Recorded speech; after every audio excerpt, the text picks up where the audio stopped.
Hey, what's the deal, YouTube? It's your girl, Miss Honey, here for another Power review. You guys know what it is. Power Book 2, Ghost. This is Season 3, Episode 3. Can you guys believe it's been 3 episodes already? Like, we are, what, 7 episodes away from the season finale? Like, things are really popping off, right? This episode was called Human Capital. And listen, this is the first episode I made my fodder list. Like I had a little light fodder list in episode 1, but episode 3 I made a full on fodder list. Like who all I think could get it this season, right? So let's just talk about the title really quick before we get going. And before we do that, please remember to rate, comment, and subscribe. Thumbs up is super important. Subscribing if you're not already a member of my channel or a subscriber to my channel. I think membership is like something completely different. I don't even do all that. But become a member of the tribe and hit that notification button. Notifies you whenever I put up videos. As you can see, I don't put up a lot of videos right now, so you want that notification bell on. And comment down below. Thank you to everyone who welcomed me back, who had just really nice, genuine, kind things to say about me in the comments down below for last week's video. I needed to hear all of it. It did my heart good. And so I'm back here this week with another outstanding review for you guys. I do want to talk about the class situation. I think I'm going to precede all of my reviews with talking about the class situation because it kind of sets up some of the things that are going on within the show, that episode, right? So human capital, there's this whole conversation where the Professor Harper asks who knows what human capital is, and Diana was like, oh, that's where you just use people until you can't use them no more. You cast them out like my family did me. Of course, everybody kind of chimes in. Braden's sister chimes in. Someone else kind of tries to pull her coattail because her family name is on the auditorium. Child, your family ain't did nothing but use people, And then one guy gave the actual definition of a clinical definition of human capital, right? Or Webster's definition of human capital. And Braden jumps in, not Braden, but Tariq jumps in, and he talks. Well, actually,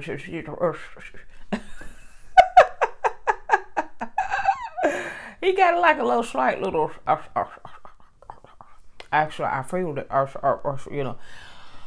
Bushandra jumped in, but the whole point is Diana acting like her family kicked her out, and then immediately after that class, she walking with Salim, Farrakhan, Acai, Malcolm, Ashe, Malcolm, Hezekiah Freeman. He telling her he Googled her daddy and all this stuff, and there's Kane. I thought your family kicked you out. Later on, he get to meet her daddy. I thought your family kicked you out. It was nonsensical. Like what we're trying to do here. And I watched the episode 3 times. I watched it Friday, I watched it Saturday, and I watched it again this morning. Right? Because I hate when I miss stuff. And I missed the thing about the trainer, the reason why Drew pushed him under the bus last week. I missed it. I don't like missing stuff. Not big stuff. You know what I'm saying? Little stuff I'm going to miss, but big stuff bothers me. So I watched it 3 times. And,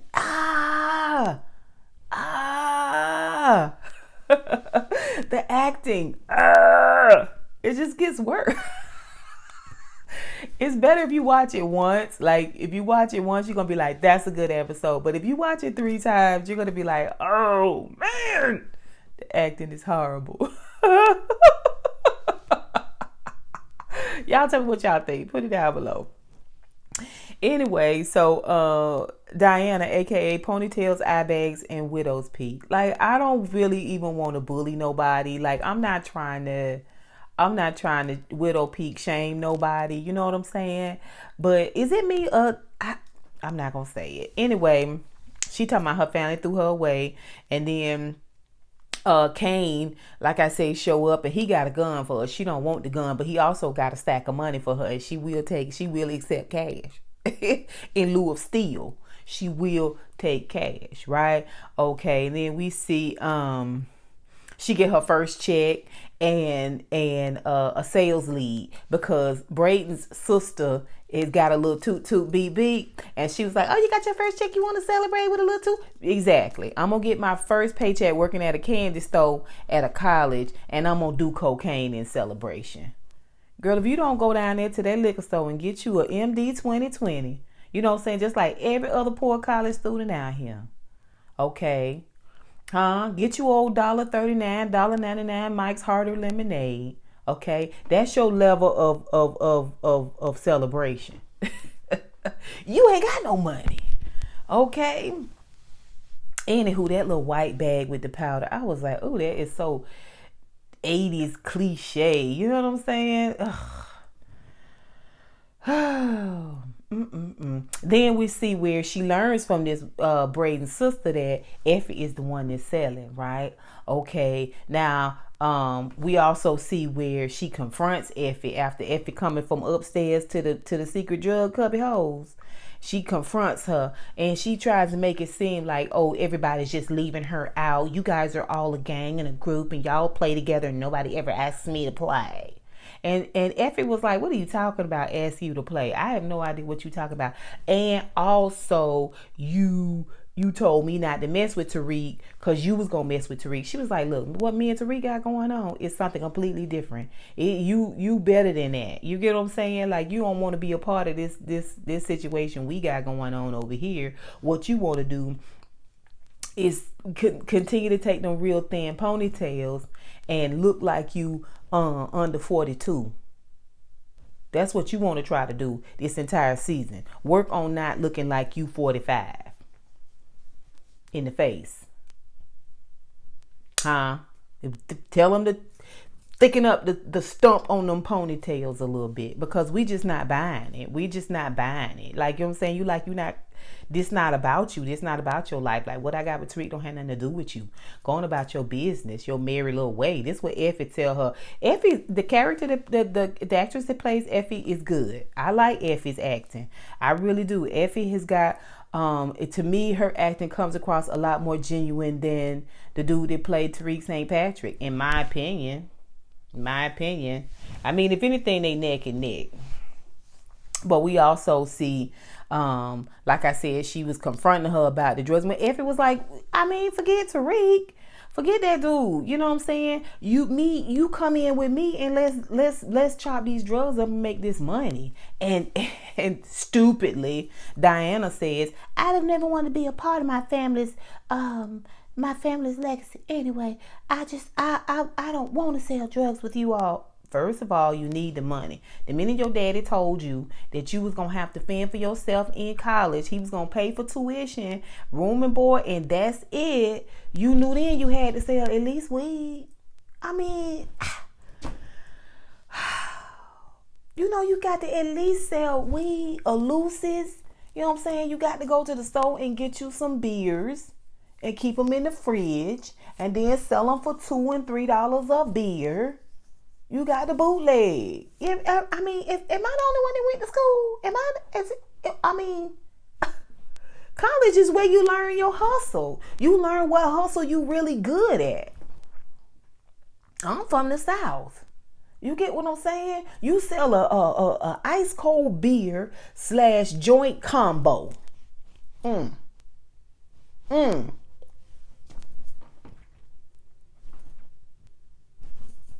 That's $20. Is it? Am I? Okay, that's fine. Whatever. So that's Diana. Let's talk about Effie real quick because I want us to roll through this. I really could go ahead and throw Monet under the bus, but let's just wait. We're gonna do Monet and Davis in a minute. Let's do Effie. You know, Effie hustling under pressure. She got her little Toyota Tercel. It's all beat to hell, but that's fine because the cops look right past it, right? They look at them thick puffs. Can anybody tell Effie's my favorite now? Does anyone else notice? Oh, those big, thick, juicy puffs, Afro puffs. That baby hair is big, shoop, shoop, shoop, shoop. And that nape hair, oh, tendrils. Bless her little A cup heart. But she hustling under pressure. She over at her old school dropping off product, and Asian girl is there, and she's talking to her like she talking to her about her schoolwork. She was like, so yeah, how's it going over in Stanfield? And she was like, I'm not Stanfield. I'm not sure. I'm not. Effie, you haven't started slinging over at Stansfield yet? What's gotten into you? Is this more of that Tariq bullshit?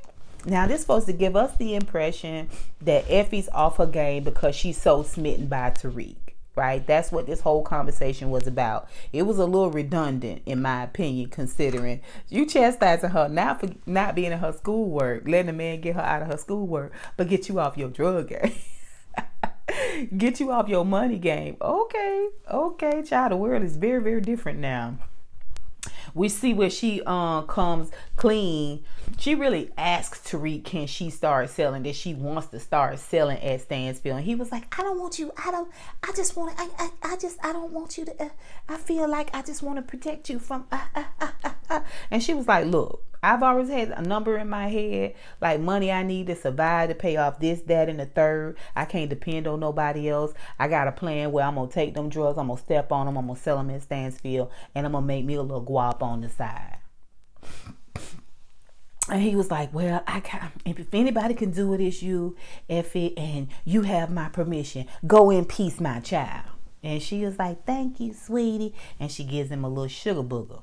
Okay, so then we see where Braden got himself in a situation like everybody waiting for Braden to drop his first body. He still haven't dropped his first body, by the by. Spoiler alert, right? But when it come time for the job to be done, Tariq want to step in, but Effie don't want him to step in. Effie's like, let him do this. He needs to do this for himself, right? Like, we all need Braden to be down with doing what he got to do to keep all of us afloat, to save all of our lives, to cover all of us. If he gonna continue being lily livered, you know what I'm saying, jellyback, okay, cowardly lion, this ain't gonna work. This is not gonna work. Everybody here got bodies, but your boy Braden. Y'all know I love my little sociopath, okay? And then we see where after this whole scuttlebutt is done with Braden and what he was supposed to do, Tariq takes Effie to a nice Italian dinner, right? And starts talking about his mom and how smart his mom was and how she reminds him a lot of his mom, and his mom was a hustler and his dad wouldn't have been able to do anything if his mom wasn't behind his dad, right? Like, she was really the brains behind the situation. And it tenderizes Effie a little bit. Effie's a little tenderized. Still, I feel like I stand by the fact that Effie is a sociopath. You get what I'm saying? Like, she letting her guard down, but once people prove her right, this idea that she can't trust nobody and not to have hope, you know what I'm saying? Once that gets proven yet again, Effie gonna be a force to be reckoned with. Effie cold-blooded. I know y'all remember when she pushed that car down in that lake, and then Laura's car down in the lake and stood there like, bye, B. We see where like I said, she's making herself very, very vulnerable with Tariq. Later on, we see where she kind of gives Braden accolades, but at the same time realizes he's the one that got Tariq's internship over at Tate's terminated, and he's the reason why Tariq is down there at Weston. We also see where later on Kane needs to talk to his little sociopath that he calls Effie. This at the end of the episode. Ooh, y'all think Effie gonna end up with Kane? Y'all put it down below. Let's move on. Let's talk about Drew. Drew, he is on a 72-hour horathon. You know what I'm saying? Everett went out there and Everett trying to act like his life is the best life. He trying to look as straight as he possibly can on all the pictures and on Facebook and TikTok and all of that, and it's pissing Drew off. So he calling after all the boys online. You know what I'm saying? He calling 770 and 404 and 678 and 229 and 664. You know what I'm saying? He's on a horathon, a horrorpalooza, if you will. He is trying to get as much pain in as much as he possibly can. It's so funny because they're really trying to write him like he's this strong character. Like, I was like, when I saw that sex scene, I was like, okay, y'all trying to sell Drew as a top? Really? We are trying to pass Drew off as a top? Really? Okay. I just don't see it. I don't see it. Them tiny hands, I just don't see it. Them size 6 shoes, I just don't see it. I don't see Drew as a top.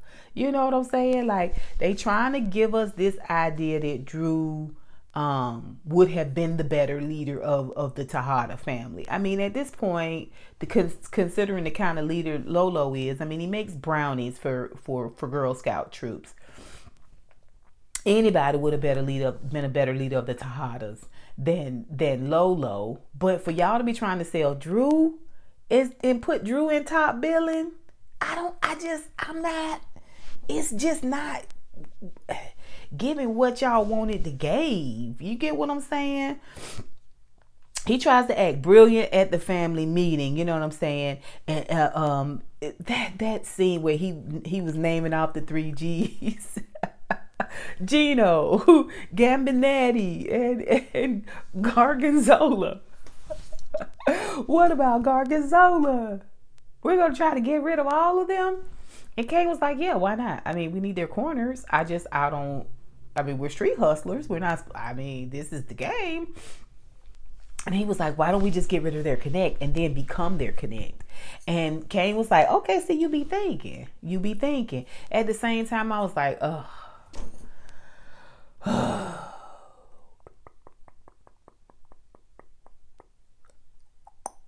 Okay. All right. That's what we're doing. This summer. That's fine. Drew is a brilliant drug dealer. All right. Anyway, we see he got when he going through his harem of hoes through his phone, he sees a guy who got his back, to the camera, and he got his arm behind his back, and on his arm right here is a tattoo, like a playing card. And when everything goes down and the 3 G's come to see come to the penthouse to see Drew and Kane and consequently Lolo, there at the penthouse, the guy, they've known each other since they was kids, right? They daddy was slinging drugs together. Lolo and the 3 G's daddy. 3 G's daddy going on to be with the Lord right now. I don't know if he's still there, but he did, had to pass through there. And so the guy puts his hand up behind his head like this, and Drew sees it's just like, let me tell you something about these tattoos. It get more people locked up, found out, exposed than anything. I'm telling you. The real true shape shifting is not all these filters and not all these things we do to enhance ourselves. Real true shape shifting, like if you really, really want to be a person, that that cannot be noticed, the best thing for you to do is to go unnoticed, to be as innocuous and as plain as you possibly can, because people are doing everything they can to stand out. The more you stand out in this world, try to stand out in this world in all these different ways, to me, the more you look like everybody else, in my opinion. Looking plain is a better way to blend and keep your ish DL than, you know what I'm saying, being completely covered in neck tattoo. He got 3 earrings in his eyebrow.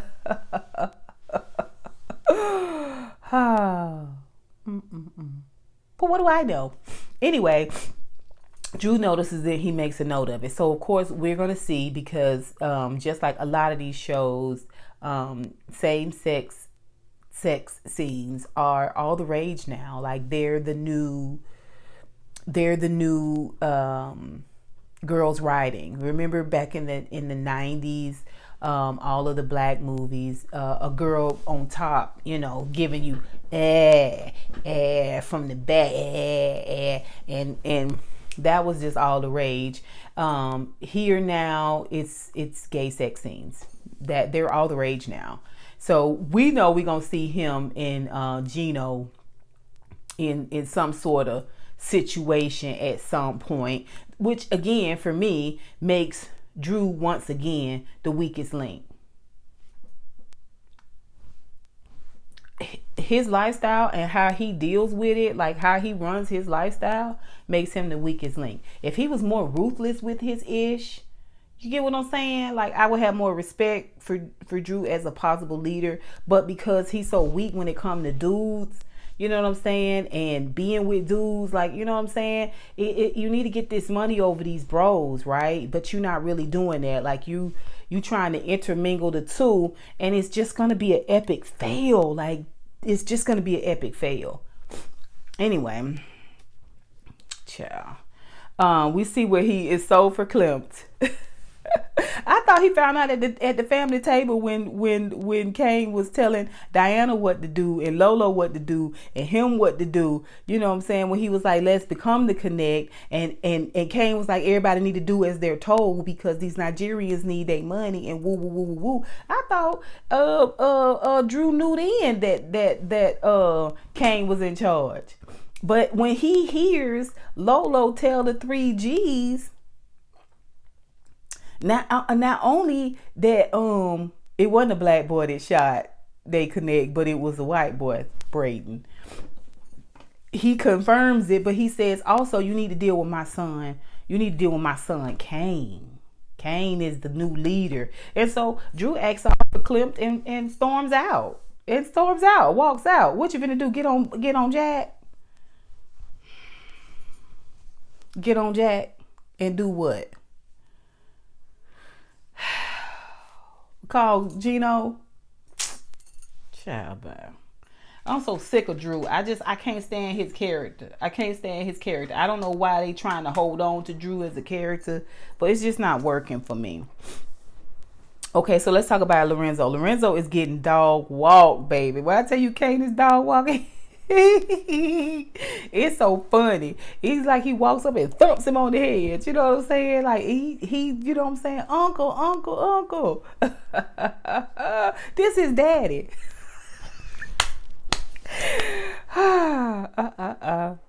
We see where he just gets mollywopped.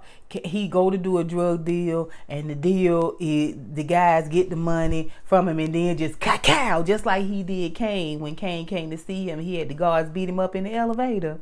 This the same thing Kane did to him, and then sat there and looked and squatted over and told him, you know what I'm saying? This is for your own good.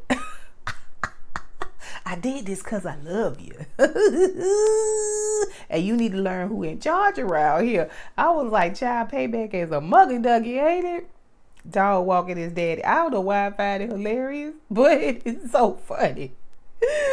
Oh, bye. When he tried to walk out the penthouse after they had met with the 3 Gs and Drew had stormed off, he was like, yeah, I like the way you spoke up for yourself. At first I didn't know what you was gonna do. I thought I was gonna have to backhand you in your upper lip, but I like what you did there. And Lorenzo was like shaking his head. He was like, I'll see you at home, Kane. He was like, not before you get them 20 kilos over there, and I need them sold by 8 p.m. But I haven't eaten all day and I'm hungry. Your mom is expecting me to make, enchiladas when I get home. We're having people over. And he was like, I don't care. I do not care. He was like, he got that bag and started laughing. Inside though, you crying, Lolo. Inside you. Then he take that same bag over to Diana's and get her to sell it. Ooh, you ain't ish. You ain't ish. You run a drug gang? I don't believe it. I don't believe it. Like I said, the little old lady on the corner down the street could run the Tejadas better than Lolo. Let me know if I'm wrong. Let me know if I'm wrong, okay? I doubt it, but let your girl know. Okay, so let me see. We did Diana. We did Effie. We did Drew. We did Lorenzo. Let's talk about Davis, child. Listen. Davis introduces Tariq and Braden to his tailor, right? And they getting suits made. What was that little tag on the back of Tariq's suit? What was that insignia? Was it the tie from the back, or was that an actual insignia on the daggone suit? What was that little color? Y'all tell me. Put it down below. Anyway, he gets them suits made, and it's this conversation. They supposed to be looking like like Wolf of Wall Street or something. They're getting suits made, and they got wads of cash and tons of money to spend. You know what I'm saying? Burning a hole in their pocket. Braden's like, business is good. Business is good. Well, according to Nigerians, y'all ain't selling fast enough. According to the Nigerians, y'all still got some work to do. Okay, but I digress. We see where he fails miserably at controlling Monet. Whitman is harassing Monet down at her bar, and she goes down and stomps, overacting, into his office and throws the file folder that he gave her. She throws it back on the desk. I mean, I thought these things were supposed to be proprietary, but it's fine. And tells him to stop calling her and hanging up. He was like, well, she was like, you don't have to worry about the Zeke thing anymore. I took care of it. And he was like, well, I'm glad you found peace with that, and I haven't been calling you. She was like, yeah, you've been calling me. And he pulls his phone out of his unlocked desk, this flip phone, this burner phone. Can you still get flip phones? Did I ask this already? And pulls it out, and he shows her that there are no calls. But you were supposed to be one of the greatest legal minds in the city, all over the news, and they done start writing this character like he's a doofus, like he's a doomcough. He tell Monet, she said, he says if she gave him Whitman's card. If he says if I go in and I talk to him, he'll leave me alone. And Davis is like, it don't work like that. It don't work like that at all. If you go in, he could get you 5 ways to Sunday on something that you said. Now, if you're going to go in, you're going to have to go in with me. You're going to have to let me handle it. You're going to have to not talk. And Davis is doing a good job when they get there. And he's just like, I disagree. Don't answer that, Monet. If you have anything, charge her. If not, you can exit stage left. Talking to Whitman, and he gets the leaning in on Monet. And I mean, she been in the game long enough, you know what I'm saying? She been a drug dealer long enough. She been a mama long enough to know how to bluff, you know what I'm saying? Know how not to let somebody get up under her collar. But anyway, she ends up telling him that he worried about everything except the guap who killed Zeke, child. And the guy was like, oh, so somebody from TTG, GTG, or GCG had something to do with Zeke's death. Oh, that's very interesting. And Davis is looking at her like, I told you to shut your goddamn mouth. And she's just like, right? So when they find that man body, when they find that man body, they gonna assume that it was y'all that did it. The gun you got, are the bullets still in that body? Child, just idiot, just idiot. So Davis can't control Monet. He can't control her. You know what I'm saying? She tell him what to do. Who got the law degree? Who is the can stand before the judge? Child, they playing Monet out real stupid this season too. She wasn't ever a good actress, but playing her out for dumb, I don't care for that. So we see where, like I said, he can't control Monet or Sax. Sax goes down to see his brother Theo, and Theo is just basically, he ain't got nothing to give. I mean, he doing time for his brother. He really ain't got nothing for Sax. You know what I'm saying? Like, Sax really ain't no real competition for him. You know what I'm saying? He don't trust this Saltine, and he ain't got nothing to say to this Saltine. I got Jello waiting. But Sax come in, and this is how they've written Sax now. They've written Sax to come in, and I mean, it's been since last season. He was supposed to check into Theo. He was supposed to see if he can get him out of jail, so on and so forth. It's like overnight, he reads Theo's file. He goes in and blows up the fact that the person that the witness saw was 6 feet tall, but Theo isn't that tall, and therefore Theo must be in jail for somebody else. Then we see where Davis goes into Sax's office at his law firm, Davis's law firm, right? Sax is able to run around carte blanche in Davis's law firm. Okay, goes into Sax's office in Davis's law firm. Davis says, "So you went to see my brother Theo?" And Sax is like, "Yeah, and I know that he's doing that crime for you."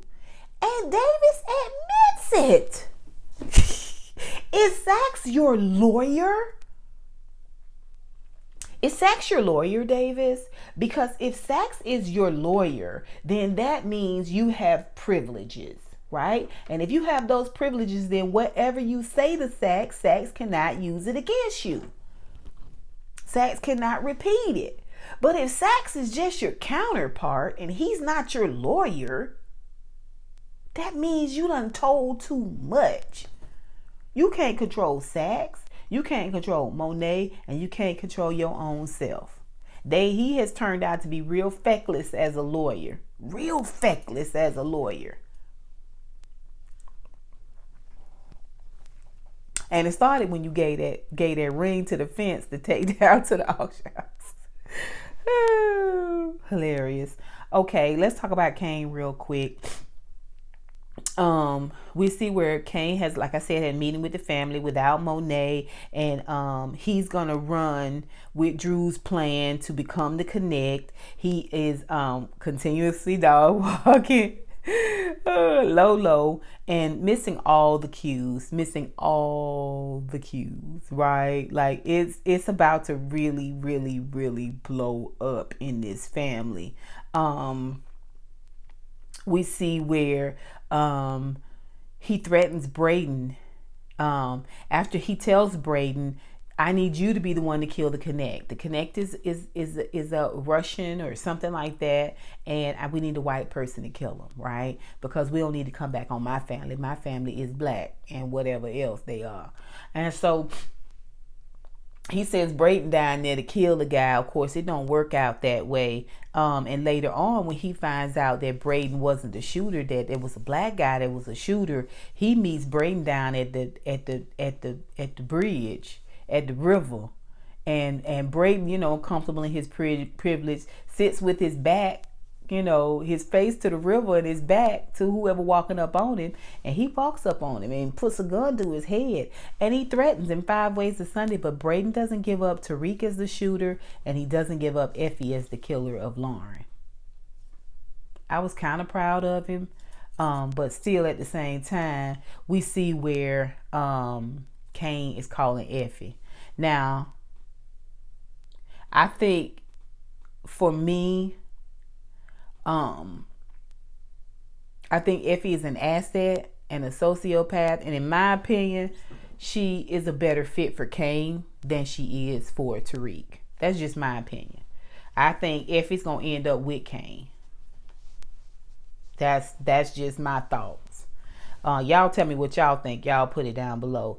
Braden, like I said, go back to Braden. We on Braden now. He gets the idea from his douchebag uncle about Bitcoin. See, they go to this conference, and this conference is really to woo this black guy who is like one of the richest billionaires, millionaires, whatever in America. Might be the world. I don't know. It's just crazy because Tariq doesn't know it, and Braden is the one that turns him on to that. You get what I'm saying? Like, y'all understand what I'm saying? Like how they doing it with Sachs, you know, being a better lawyer than Davis. And then this whole episode was really kind of about, oh my gosh. Y'all understand what I'm saying. Let me just finish with Braden. So they go to this event, and the whole goal is to meet this RSJ guy who is this super rich black guy. And Braden's uncle brings Braden along. That's his intern, and he brings Tariq along because Tariq is black. This is supposed to ingratiate them with this black guy, this black billionaire. But he's not impressed. He's gonna meet with him, and he's gonna give him 10 minutes on Monday. Tariq goes to ask him a question. It's a cute little exchange. He tells Tariq, you know, they're using you. Tariq was like, of course, but I'm going to get something from it. And the black guys are, what you going to get from me? He said, well, hey, I got a chance to meet you. It's a cute exchange. It's a cute exchange. And I think, you know, Tariq did a good job of charming this guy, right? Ingratiating himself to this guy privately. And the guy gives him a nugget. That nugget gives Tariq an idea, even though I thought it was Tariq's idea to do course correct. He's the one that went to old boy that he stabbed up and told him he needed him to build him an app. But here we are in season 3, episode 3, and he's just got the idea of what commodity they should sell. Coffee. Coffee is the vehicle that they're going to use. More specifically coffee, the coffee cup, but everybody drinks coffee. They're going to deliver coffee, and in the bottom, and a false bottom in the bottom of the cups is where these people's drugs will be. It's Braden that comes along and has the idea of how to commodify Tariq's idea, right? Because he's with this douchebag uncle when his douchebag uncle is talking to 2 Bitcoin losers about their Bitcoin company and the money that he lost and sending them on their way. You know what I'm saying? He gets the idea. We're going to use that Bitcoin company that needs money, that needs capital to launder our money. Nobody will be able to find it. Nobody will be able to, in other words, trace it down. The money's going to move around. It's going to be really kind of, on paper, it's going to look like, you know, the money is moving around like it's all Bitcoin. So in other words, you're going to use Bitcoin to buy the coffee, right? But the Bitcoin cost is what costs the money. You get what I'm saying? It's a whole lot of who shot John. I get it. Who's on first? I understand. You know, they were whipping it out in this way that made it seem like, oh yeah, it's Eureka, like yeah, like duh, this is what happens, this is what's going on. I was like, but they were laying the genius at Braden's feet, not Tariq's feet, right? So Braden is the genius and the brains, and the poor dear doesn't have the stomach to do the hard work. So all the Negroes, all the Negroes are going to have to do all the killing for Braden. We don't want Massa to bruise his hand, bruise his brain. Is it me? Is it me? Y'all don't see it? I'll just be honest. Put it down below. Put it down below. I just don't understand. When given the opportunity to write African Americans as genius in whatever scenario, I say go for it. I say go for it. Right? But to continue to write us in this way continues, in my opinion, to perpetuate those stereotypes. Okay. Y'all know what I'm saying. Let me know. Put it down below. All right. Like I said, his body count is 0. Cain tells him what he got to do. I need you to kill the connect. He goes, and just like, just typical Braden, he's got 5 miles of conversation for the dude. Instead of just walking up to the dude with the pierogi bag, shooting the dude in the head, putting the gun in the bag, tying that joker in a knot and throwing it in the trash. I mean, it could have been seamless. Walk up, douche, douche, move on about your business. Before the man hit the ground, you should have been at the corner. He can't do it. Effie and Tariq sitting there, they like, oh, he can't do it. And Tariq is like, I better go help. I need to go help him. He needs me. And Effie's like, calm down. He need to learn how to do some stuff for himself, dude. We all in this together. The Nigerians say they gonna kill your grandmama. They gonna kill me. They gonna kill all of y'all if I fail. They gonna kill Diana if Cain fail. They gonna kill Braden's parents if he fail. Like, he need to man up. This game is serious. And Tariq was like, I better help my little bro. And so when Braden is like, I can't get the gun out of the bag. He walks up and shoots the guy. Okay, and they all run off. So that brings us down to Tariq, okay? And we finna get out of here. Okay, like I said, the Nigerians threatening everybody, all of their extended family, right?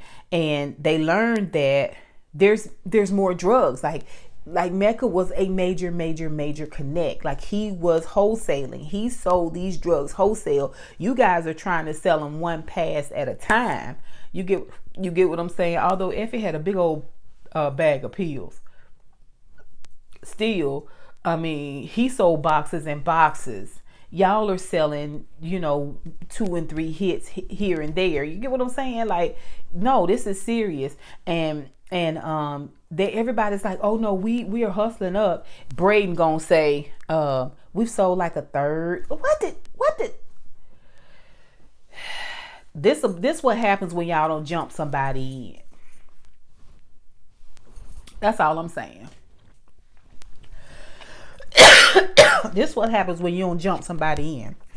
Braden need to be jumped in.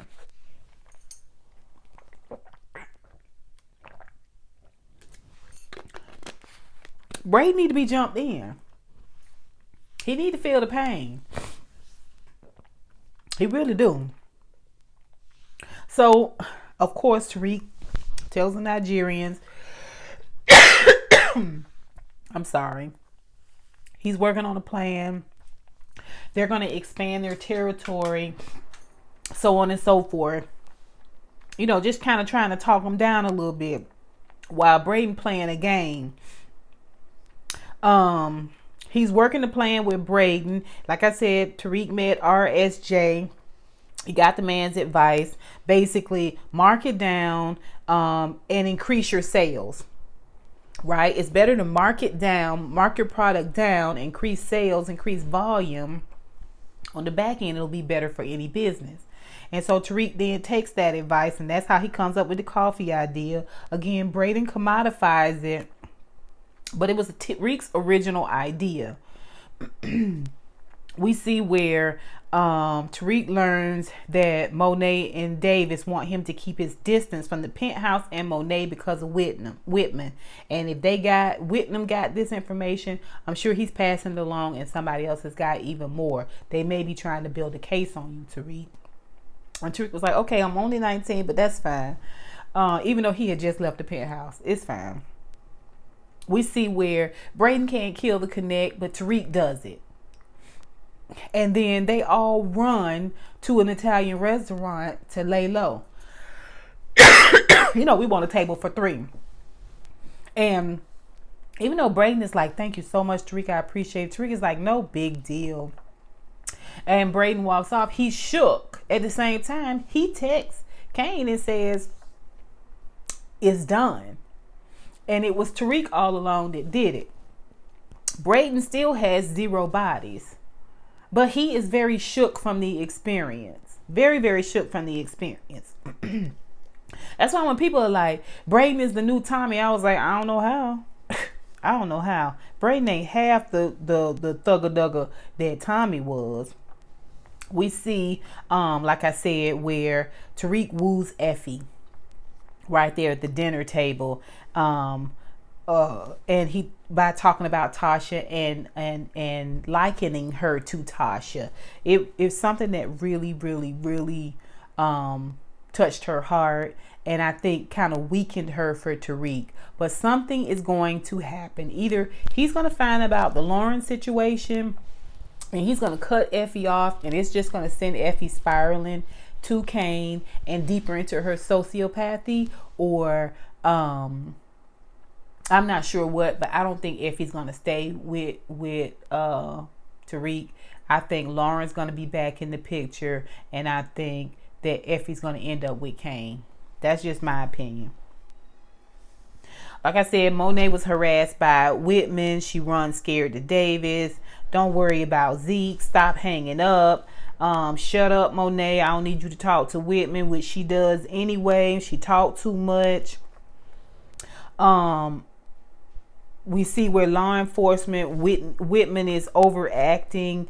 Jenny is out of order. It's apparent to us now that she has kidnapped Lauren, essentially. She has kidnapped Lauren. Okay? Lauren is not under witness protection. She herself alone has kidnapped Lauren. I hope they lock her whiteness up.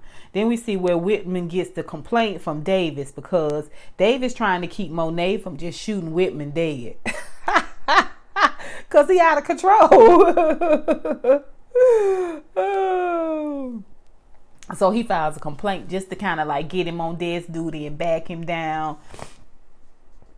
And he gets kicked out of the clubhouse, like the Rico clubhouse. And Jenny has a brilliant idea to go see Tate. Like, Tate is going to tie it all together. And essentially what she learns is that Tariq is not interning down in Tate's campaign headquarters, but instead he's turning Weston into a trap house across town. Really, Tate? Really? This what you do?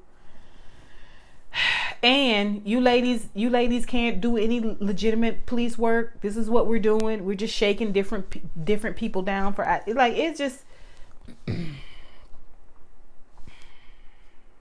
First of all, it's way too many Caucasians on this show. It's way too many Caucasians. Is it the season? Is it just the season? Is it me, or is the season Caucasian heavy?